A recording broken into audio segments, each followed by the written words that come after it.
Imagine you are freezing in the middle of the North Atlantic. Your leaking lifeboat holds 42 desperate people, but it was only built to carry 28. The dark water is rising. You face an impossible choice. Do you sit in silence and wait for the boat to sink, guaranteeing everyone drowns? Or do you grab 14 passengers and violently throw them overboard so the rest can live? This is not a twisted philosophical experiment. It is a historical reality. And it is a choice that permanently shattered the American justice system. In the spring of 1841, the William Brown, an American sailing ship, was navigating the treacherous, icy waters of the North Atlantic. She carried a manifest of hopeful immigrants looking toward a new life, but the ocean is entirely indifferent to human ambition. In the dead of night, the vessel violently collided with a massive iceberg. The impact was catastrophic. The deafening sound of heavy oak, splintering and tearing apart, echoed across the black water, instantly waking everyone below deck to a nightmare. Panic immediately consumed the ship. Freezing water surged into the lower holds, bringing with it the bone-chilling, paralyzing reality of the Arctic Sea. In the pitch blackness, the night was pierced by the frantic screams of trapped passengers and the desperate, shouted orders of the crew. There was no organized evacuation. There was only the blind, animal instinct to get off a ship that was rapidly dragging them down into a lightless grave. In the frenzied chaos of the sinking, a single wooden lifeboat was lowered into the violent sea. It became the last fragile barrier between the survivors and the freezing abyss. But it was a death trap in its own right. 42 people, a chaotic mix of seasoned sailors and terrified, freezing passengers, were crammed into a hull designed to hold a maximum of 28. They sat shoulder to shoulder, shivering violently in soaked clothing, drifting helplessly as they watched their ship finally disappear beneath the waves. Survival, they quickly realized, had not yet been secured. Under the immense, unnatural weight of 42 bodies, the small boat was riding perilously low. The freezing ocean was just inches from the rim, constantly spilling over the sides with every passing swell. Worse still, the rough launch had damaged the wooden structure. It was actively leaking. Passengers and crew were forced to bail water frantically with their bare hands, and whatever small containers they could find, their skin turning pale and numb from the cold. Then the horizon darkened further. The wind began to howl, and the rhythmic swelling of the sea transformed into towering, violent waves. A massive storm was pulling in directly over them. Every time the heavy boat dipped into the trough of a wave, it took on more water than the exhausted survivors could possibly bail out. The weight was physically dragging them under. The math of their situation was brutally simple, and the seasoned sailors on board understood it perfectly. A leaking, severely overloaded boat cannot ride out a storm. The vessel was sinking inch by inch. The boundary between life and death was no longer measured in days or hours. It was shrinking down to mere minutes. Alexander Holmes was not a monster by trade. He was a seasoned sailor, a man who had spent his life reading the ocean, and who intimately understood its unforgiving arithmetic. While the passengers wept, prayed, or sat paralyzed by the cold, Holmes looked at the water, violently breaching the wooden gunwales, and recognized a stark, unavoidable truth. The lifeboat was going to sink. It was not a mere probability. It was an imminent physical certainty. If they did nothing, all 42 people aboard would be at the bottom of the Atlantic before sunrise. Survival in that exact moment required a terrifying pragmatism. To keep the fragile vessel afloat through the approaching storm, the load had to be drastically reduced. Someone had to die so that others could live. Holmes, alongside a few of his fellow crew members, made a decision that would permanently stain their souls and eventually fracture American legal theory. They would not sit quietly and wait for the ocean to take them all. They would take the grim mechanics of survival into their own hands. What unfolded next in the pitch-black night was an act of pure, frantic brutality. There were no firearms on the lifeboat to make it quick. There were no formal tribunals, no drawing of lots, and no moments allowed for final goodbyes. Holmes and the crew simply targeted the male passengers. Using nothing but their bare hands and desperate physical force, they grabbed 14 terrified men. The struggle was chaotic and deafening. Men clawed frantically at the wooden thwarts, screaming for mercy and pleading for their families as they were physically pried loose and violently hurled over the side into the freezing abyss. The agonizing sounds of their desperate splashing and final cries were quickly swallowed by the howling wind and the crushing waves. The blood-chilling mathematics actually worked. Stripped of the weight of 14 grown men, the lifeboat rose just enough above the waterline to ride out the torrential storm. The remaining 28 people, shivering, soaked, and profoundly traumatized, survived the horrific night. Eventually, the sun rose, and they were spotted and pulled from the water by a passing ship. They had been physically rescued from the ocean, but as they sat in the safety of a dry cabin, staring blankly into nothingness, a darker question lingered in the silence. Were they actually saved, or had they merely traded a watery grave for a lifetime of inescapable, suffocating guilt? When Alexander Holmes finally set foot on the solid, safe ground of the American shore in 1842, he carried the suffocating weight of 28 surviving witnesses. By any practical maritime logic, he had achieved the impossible. He had successfully navigated a crippled, overloaded wooden shell through a deadly Atlantic storm, bringing the majority of its occupants back to the world of the living.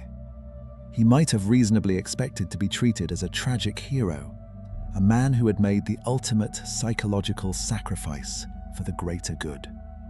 Instead, the rigid machinery of American justice was waiting for him. The moment the horrific details of that pitch-black night came to light, Holmes was not given a medal. He was immediately placed in irons. The state did not see a savior. They saw a man who had orchestrated a massacre. The indictment of Alexander Holmes sent a shockwave through the United States, instantly fracturing public opinion and igniting a bitter nationwide debate. Newspapers seized the story, printing sensationalized accounts of the lifeboat's descent into savagery.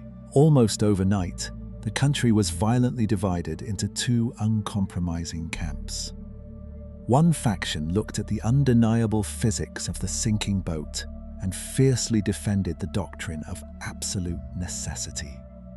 They argued that when an entire group is mathematically guaranteed to drown, the laws of civilized men dissolve, replaced entirely by the primal law of survival. To them, Holmes was a pragmatic leader who had done the terrible necessary work that no one else had the courage to do. The opposing camp, however, viewed his actions with pure visceral disgust. They labeled him a cold-blooded executioner. To these critics, Holmes was not a hero, but a violent opportunist who had exploited his physical strength and authority to play God in the dark. They pointed out the horrifying reality of the event. The crew had not sacrificed themselves. They had unilaterally decided that the paying passengers were expendable. When the trial of United States v. Holmes officially commenced, it brought the American justice system to a grinding halt. It quickly became apparent that the existing legal framework was fundamentally ill-equipped to handle the case. The law, constructed meticulously for the predictable conflicts of dry land, was now being asked to judge the desperate arithmetic of a freezing ocean. The presiding judge was forced to navigate an unprecedented moral paradox. To address the chaos, The court introduced a critical, defining concept into the debate: the absolute duty of care. The judge systematically dismantled the defense's argument of pure survival. He ruled that a sailor is not merely a civilian who happens to work on the water. A sailor is a trained professional who enters into a binding legal and moral covenant to protect his passengers. Because of this inherent hierarchy, the crew and the passengers were not equals in the eyes of the law. When disaster strikes, the court argued, the crew cannot simply decide to throw the very people they are sworn to protect into the sea just to guarantee their own continued existence. The courtroom sat in a tense, heavy silence as these philosophical arguments were meticulously dissected under the cold light of legal precedent. Alexander Holmes was caught in an impossible intersection. A man who had objectively saved 24 lives, yet stood accused of a crime that demanded severe societal retribution. The American justice system was staring into a terrifying abyss. How exactly does a civilized court punish a man for an atrocity committed at the absolute limit of human endurance, especially when the law itself had never faced a nightmare quite like this before? The presiding judge, Justice Henry Baldwin, was tasked with delivering a ruling that attempted to impose the sterile, logical order of a courtroom onto the chaotic, blood-soaked deck of a sinking lifeboat. He systematically dismantled the defense's argument that the sheer instinct for survival automatically overrides human rights. The court stated unequivocally that when disaster strikes, a civilized society cannot simply revert to the violent laws of the jungle. In a state of extreme, unavoidable peril, the court argued all individuals essentially return to a fundamental state of nature, where everyone holds an absolute equal right to life. Therefore, no single person, regardless of their physical strength, societal status, or maritime experience, possesses the moral or legal authority to arbitrarily decide who lives and who is thrown to the waves. To allow able-bodied sailors to simply overpower and drown weak, freezing passengers would be to legally endorse barbarism. However, the court recognized the terrifying physical reality of the sea. They acknowledged that desperate situations might arise where a boat is mathematically doomed unless its load is drastically lightened. If a sacrifice was genuinely, unavoidably required to save the majority from certain death, the court established a chillingly specific, mechanical protocol. The only legally and morally acceptable method to determine who would be sacrificed was pure, blind chance. The judge formally declared that the victims must be chosen by drawing lots. In the cold eyes of the law, a randomized lottery was the only mechanism that preserved the fundamental equality of all souls on board. It stripped away the inherent biases of brute strength, economic class, and physical utility, taking the bloody decision out of the hands of panicked men and handing it over to fate. If the passengers had drawn straws, and the losers were subsequently thrown overboard, the survivors could theoretically be absolved of criminal guilt. But Alexander Holmes and his terrified crew had not conducted a morbid raffle in the pitch blackness of the freezing Atlantic. They had not calmly passed around pieces of wood or torn paper while towering waves crashed over their heads. They had relied on targeted physical force, deliberately selecting the male passengers to be purged from the boat. Because they bypassed the lottery of chance and acted as conscious executioners, their actions were not a justifiable sacrifice under the law. They were a crime. The jury, grappling with the immense psychological weight of these philosophical arguments, deliberated for 16 exhaustive hours. When they finally returned to the courtroom, they found Alexander Holmes guilty, not of premeditated murder, but of the lesser charge of manslaughter. The legal system had successfully made its grand philosophical statement. It had drawn a definitive line in the sand regarding human equality in the face of death. But then, the court had to actually quantify the punishment for the broken man standing before them. The sentence ultimately handed down was almost entirely incongruous with the massive scale of the tragedy. For his direct role in the violent deaths of 14 human beings, Alexander Holmes was sentenced to a mere 6 months in a Philadelphia prison. In addition to the brief period of confinement, the court ordered him to pay a fine. The amount was exactly $20. The verdict left the American public in a state of stunned bewilderment. $20 and 6 months. It was a conclusion that satisfied absolutely no one and left a haunting question echoing in the public consciousness. Was this exceptionally light sentence a gross insult to the 14 men who froze to death in the dark ocean? Or was it, in fact, a cruel and unreasonable punishment for a sailor who had already fractured his own mind, sacrificing his humanity so that 28 other people could live to see another sunrise? The American justice system, through the strange and deeply unsatisfying verdict of the William Brown case, had essentially attempted to negotiate a compromise with the brutal realities of survival. They had outlined a theoretical framework involving equal duties and civilized lotteries. But the ocean does not care about courtroom theories. Just over 4 decades later, in 1884, the British Empire was violently forced to confront a maritime nightmare that shattered the American compromise entirely and pushed the boundaries of human morality into a realm of pure, unthinkable horror. This was the tragedy of the English yacht Mignonette. Unlike the freezing, overcrowded chaos of the William Brown, this was a slow, agonizing descent into madness. The vessel sank quickly in a violent storm, hundreds of miles from land. Only 4 people made it into the small wooden dinghy: the captain, Tom Dudley, his mate Edwin Stephens, a sailor named Ned Brooks, and a 17-year-old cabin boy named Richard Parker. They were entirely alone in the vast emptiness of the ocean. They had no fresh water and only 2 small tins of turnips to sustain them. The days stretched into weeks, and the horrific reality of their isolation began to break them down, both physically and psychologically. After 19 excruciating days of drifting under a blazing sun, the situation deteriorated from desperate to fatal. The 4 men were severely emaciated, their bodies consuming themselves. The teenager, Richard Parker, had made the fatal mistake of drinking seawater in his delirious thirst. He lay at the bottom of the boat, violently ill, drifting in and out of a coma and visibly dying.